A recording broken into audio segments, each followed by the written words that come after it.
Alright, so long time no update. BMW's still there. Um, you saw my two posts with the NJ Pro and the Finger Lakes Champ Tour. Since Finger Lakes, I haven't touched this thing. I've driven it around a little bit. I actually started dailying this for about a week because the Tahoe, which you no longer see here, was broken at the time, so I was using this guy. Um, I've since sold the Tahoe, got exactly what I put into it. So, and I also drove that thing for 16,000 miles. So, a really, really good deal out of that thing. Now, the Cobalt is finally fixed. Let me step back a little bit. Stance looks good, everything looks fine on the outside. So, it's my new daily.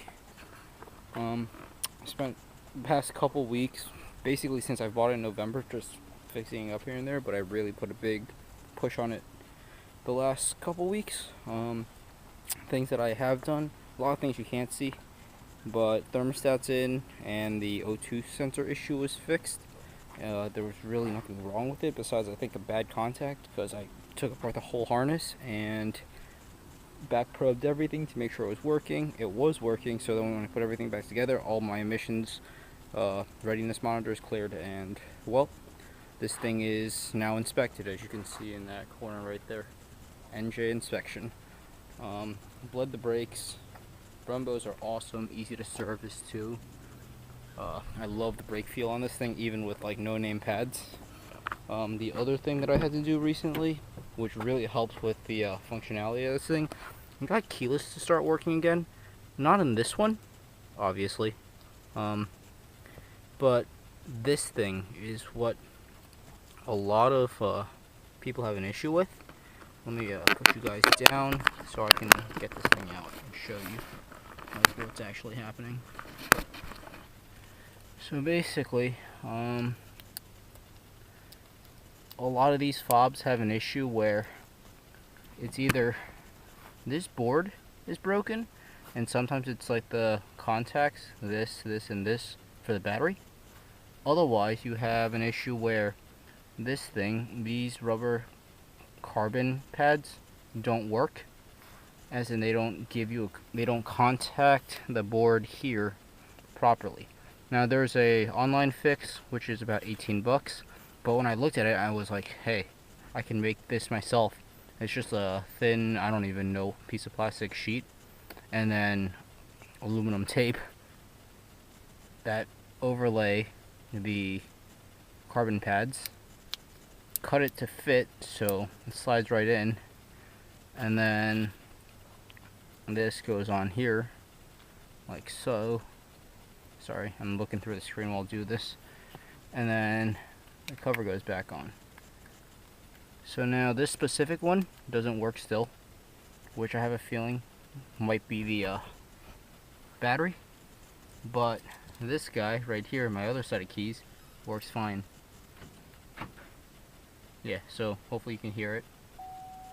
Yeah, so it won't let me lock it because the door's open, but you can hear the unlock button work. So that's a very, very, very good thing. I have keyless on this thing again. The BMW does not have keyless. The Tahoe did have keyless, so it's a nice feature to have, especially when it's cold or dark out. This thing does need to get detailed again. It's still pretty dirty. Other things I've noticed, I cannot stand these seats. There's no lumbar on the sedans, at least not my '09 sedan, because the lever or the knob right there, it doesn't exist. So I took this out of my mom's car. It's a lumbar control pad memory foam. It gets kind of hot, but now I have lumbars, so long drives are okay.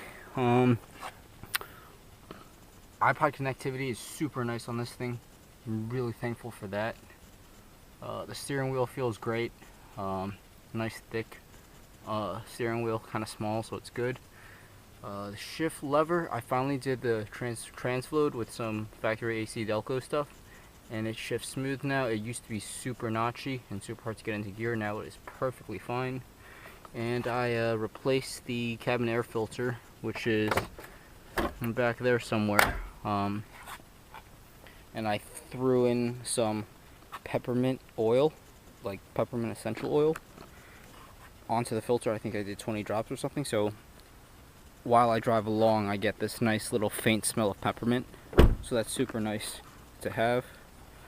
I did wax it, did wash it, but it rained on the drive to and from New Jersey where I was fixing it, so it's dirty again. Took off all the old dealership stickers. As you can see, keyless works because I can just pop that. In the trunk, this subwoofer does kick, so I do like that. It's a good sound system.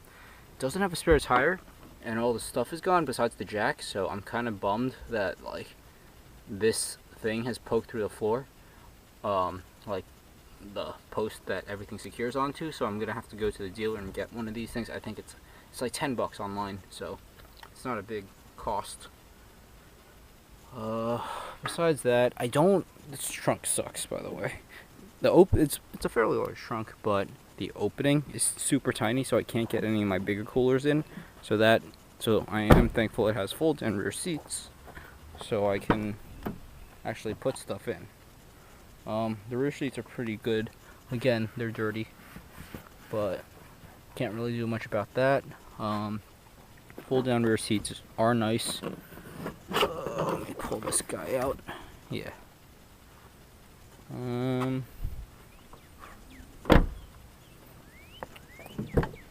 This did have the rust issue on the doors, but I have fixed that myself.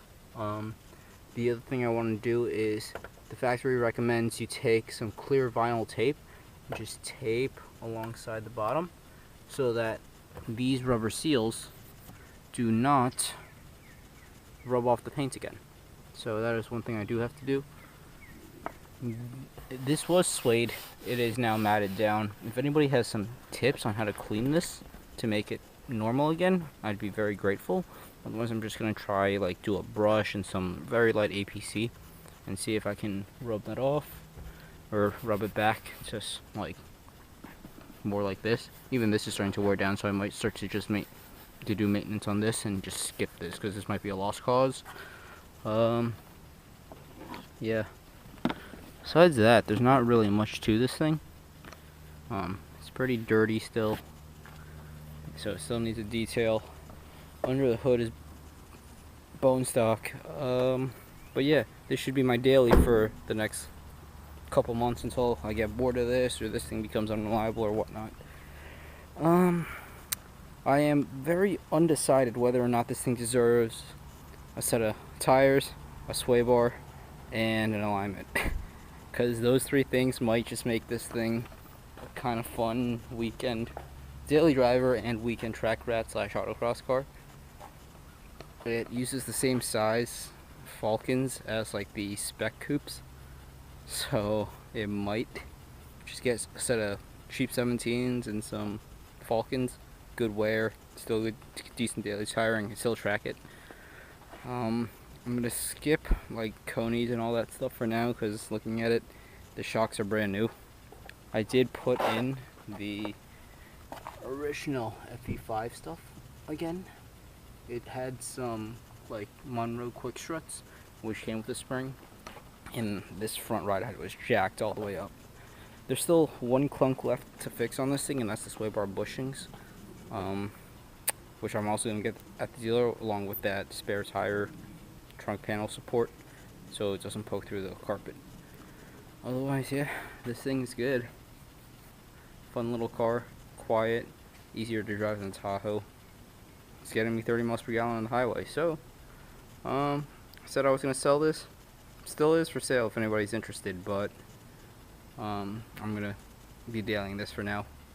So, thank you guys for watching. This is a quick update.